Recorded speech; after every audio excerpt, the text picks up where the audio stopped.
Greetings, Pepin Falcons. Welcome to another edition of Math is More Than Fun at Pepin. I'm out here in my driveway, and as just about any grandpa can tell you, if you got grandkids and you're active and you're out here in the driveway or out in the yard or working in the garage, you like to have a little music. And when I thought about that, I set this up. I'm going to do some work. I've got some of the toys out here, but I wanted to tell you that it made me thinking about how much technology is involved with the recording and the making the recording and the playback of music. It's actually quite a bit. There's a huge amount, actually, of math that's involved in the engineering and the setup of doing all of this marvelous work. So I wanted to tell you about my outfit here. I have speakers that were made in France. This amplifier right here was made in Japan. The tuner was made, inside the amplifier is actually from Taiwan, all right? The disc changer is also from Taiwan.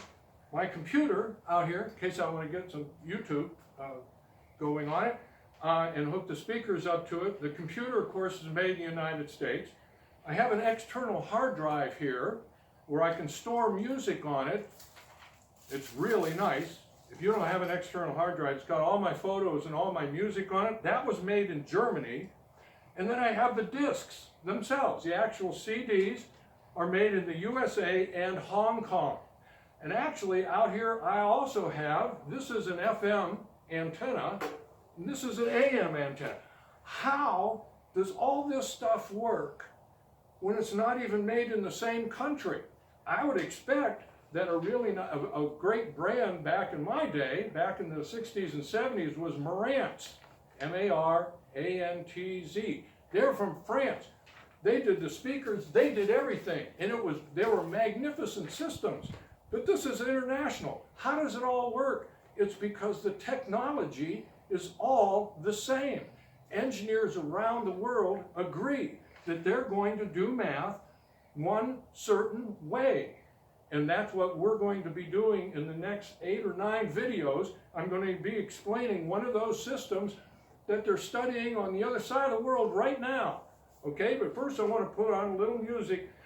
When I'm out here at Christmas time, I like to do my Christmas music. I've got the Nutcracker here. Can you see that?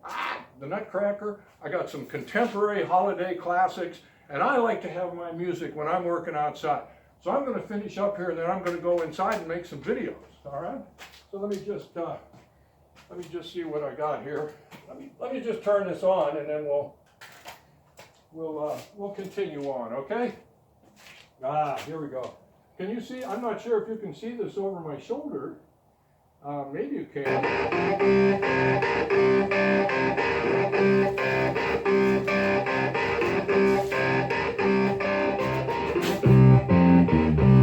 That's like Christmas. Whoa, wait. Oh, that's not it. No.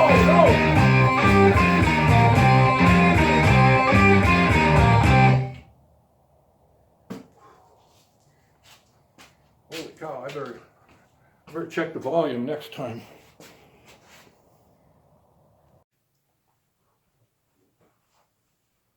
Hello, Pepin Falcons, and welcome to another edition of Math is More Than Fun at Pepin.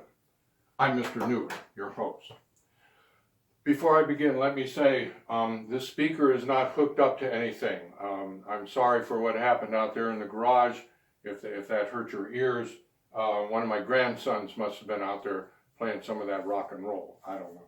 Anyways, this speaker is only to elevate this device because I'm going to use this device to help you understand the most important principle in mathematics. Isn't that exciting? And we're going to do it in about 3 minutes. It's only going to take 3 minutes because it is so completely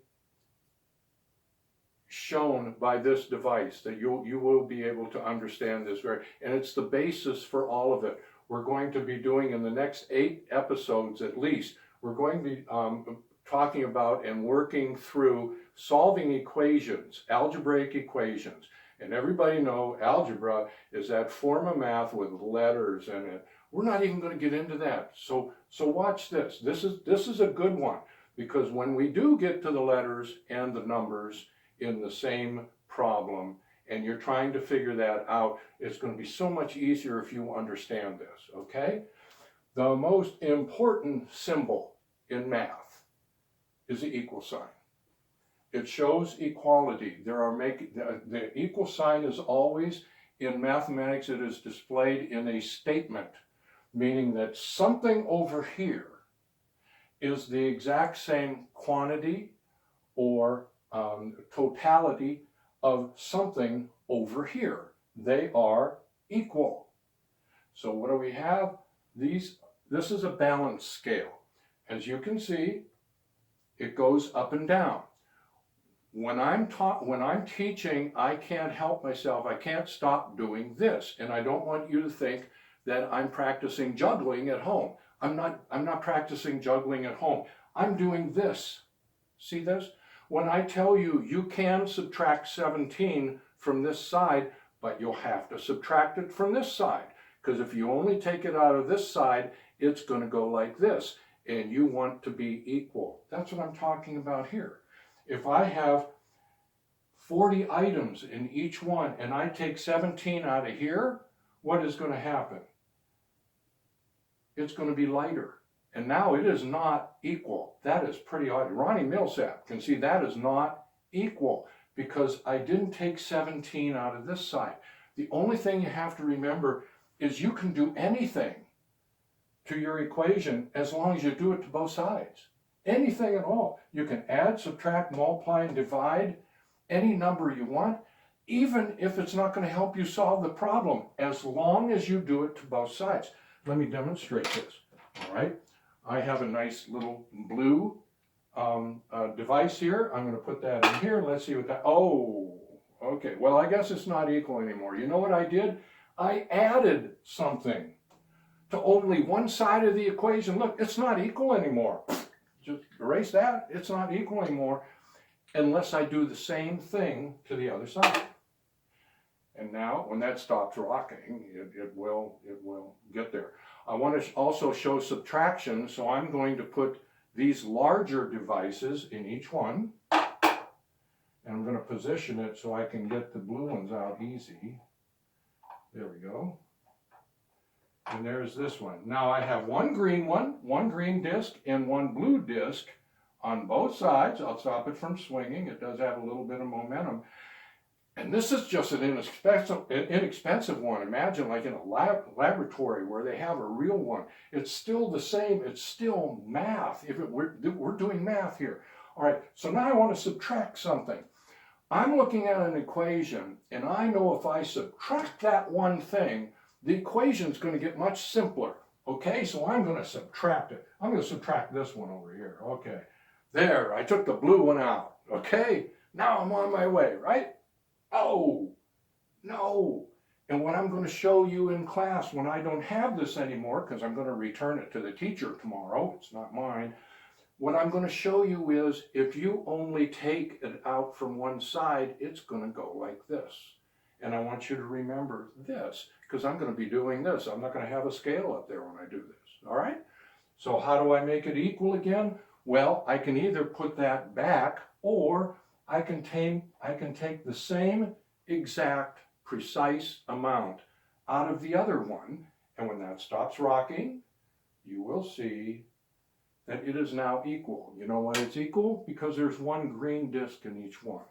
We have the same quantity. It's equal. It's the same thing on both sides. If you understand what I just said, you understand algebra, and you're on your way. Because I'm afraid many students try. They just want to do the work and get it over with. They have homework. They have a test. And, well, I'm gonna get through that, and they can't even tell you what this is. This is equality, and you can do anything to both sides. You can do the wrong thing, and as long as you keep doing to correct it to both sides of it, you will end up This is where you see at the end of an algebra problem, x equals this. Because when you have x equals, for instance, 7, x is 7. That's why it is equal. So that's as basic as we can get. The next one, then we are going to move ahead, and I'm going to take these steps one at a time. I'm going to add. I think it's in a progressive order in order to solve more involved, not complicated, just more involved, more numbers and more unknowns, more variables in the equations themselves, and we will solve them, and we're going to have a lot of fun doing it. Okay? I'll see you next time. Bye.